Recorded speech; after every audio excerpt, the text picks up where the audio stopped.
પ્રસ્તુત છે તારીખ 7 જાન્યુઆરી 2024ના દિવસનું કરંટ અફેર્સ, જે રોજગાર ન્યૂઝ એકેડેમીના વિપુલ સર દ્વારા તૈયાર કરવામાં આવ્યું છે. તો ચાલો મિત્રો, શરૂ કરીએ આજનું કરંટ અફેર્સ. તો ચાલો જોઈએ કે આજે આપણે શું શું જાણવાના છીએ. આજના આખા કરંટ અફેર્સને આપણે 3 ભાગમાં વહેંચી દીધા છે. પહેલા રાષ્ટ્રીય ઘટનાઓ, પછી અર્થતંત્ર અને ટેકનોલોજી, અને છેલ્લે વિશ્વ અને રમતગમત જગતના સમાચારો પર એક નજર કરીશું.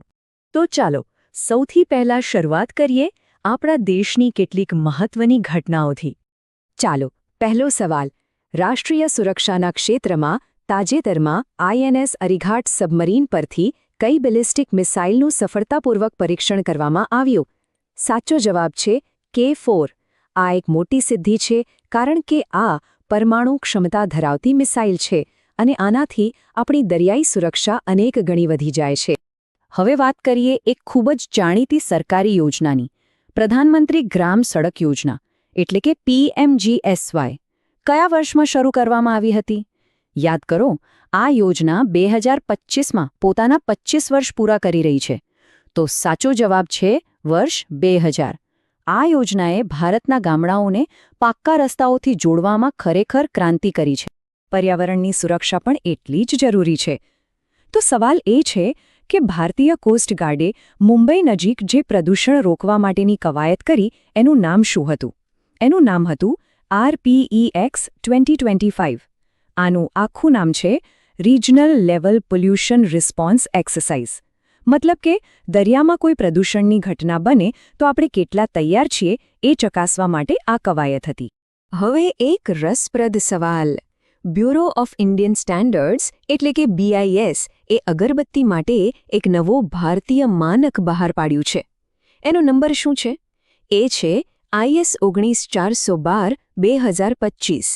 આનો મુખ્ય હેતુ એ છે કે અગરબત્તીની ગુણવત્તા અને ગ્રાહકો માટે તેની સુરક્ષા જળવાઈ રહે. ડિજિટલ ગવર્નન્સની દિશામાં એક મોટું પગલું. કયા રાજ્યએ e-સ્વાથી 2.0 નામનું ડિજિટલ પ્લેટફોર્મ લોન્ચ કર્યું છે? જવાબ છે કર્ણાટક.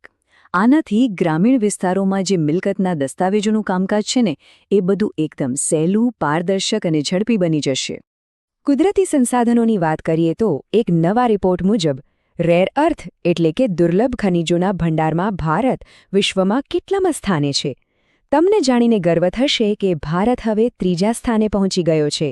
આપણી પાસે 6.9 મિલિયન ટનનો ભંડાર છે અને આપણાથી આગળ માત્ર ચીન અને બ્રાઝિલ છે. આ ખનિજો ઇલેક્ટ્રોનિક્સ અને હાઈટેક ઉદ્યોગો માટે ખૂબ જ મહત્વના છે. ચાલો હવે રાષ્ટ્રીય સમાચારોથી આગળ વધીએ અને અર્થતંત્ર અને ટેકનોલોજીની દુનિયામાં ડોકિયું કરીએ. જોઈએ ત્યાં શું નવું છે. મેક ઇન ઇન્ડિયાની એક મોટી સફળતા. ભારતનું પહેલું સ્વદેશી MRI સ્કેનર કયા સ્ટાર્ટઅપે બનાવ્યું છે? એનું નામ છે વોક્સલ ગ્રિડ્સ. આ બેંગલુરુની કંપની છે જેને ઝોહો સપોર્ટ કરે છે. આનાથી તબીબી ઉપકરણો માટે આપણે બીજા દેશો પરની નિર્ભરતા ઘટાડી શકીશું. ખરેખર આ એક સીમાચિહ્નરૂપ સિદ્ધિ છે. ભારતીય બેન્કિંગ ક્ષેત્ર કેટલું મજબૂત છે એનો એક પુરાવો. સપ્ટેમ્બર 2025ના અંતે શેડ્યુલ્ડ કોમર્શિયલ બેન્કોનું CRAR એટલે કે capital to risk weighted assets ratio કેટલો હતો? જવાબ છે 17.2%. આ આંકડો બતાવે છે કે આપણી બેન્કો આર્થિક જોખમો સામે ઊભા રહેવા માટે સક્ષમ છે. નાણાકીય નિયમોનું પાલન કરવું ખૂબ જ જરૂરી છે. તો ભારતીય રિઝર્વ બેન્કે KYC નિયમોનું પાલન ન કરવા બદલ value Corp securities and finance limited પર કેટલો દંડ લગાવ્યો? દંડની રકમ છે 2.40 લાખ રૂપિયા. નાણાકીય બજારમાં હંમેશા કંઈક નવું આવતું રહે છે. તો કઈ બેન્કે ફર્સ્ટ વાવ બ્લેક ક્રેડિટ કાર્ડ લોન્ચ કરવાની જાહેરાત કરી છે? આ તો એકદમ સહેલો જવાબ છે IDFC ફર્સ્ટ બેન્ક. ટેકનોલોજીના શોખીનો માટે એકદમ નવા સમાચાર. કઈ કંપનીએ ડિસ્કો નામનો એક નવું પ્રાયોગિક AI વેબ બ્રાઉઝર રજૂ કર્યું છે?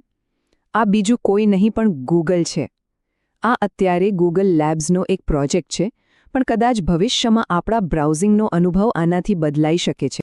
સારું, તો અર્થતંત્ર અને ટેકનોલોજી પછી હવે આપણે છેલ્લા વિભાગ તરફ જઈએ. ચાલો જોઈએ વિશ્વ અને રમતગમતની દુનિયામાં શું ધમાલ મચી છે.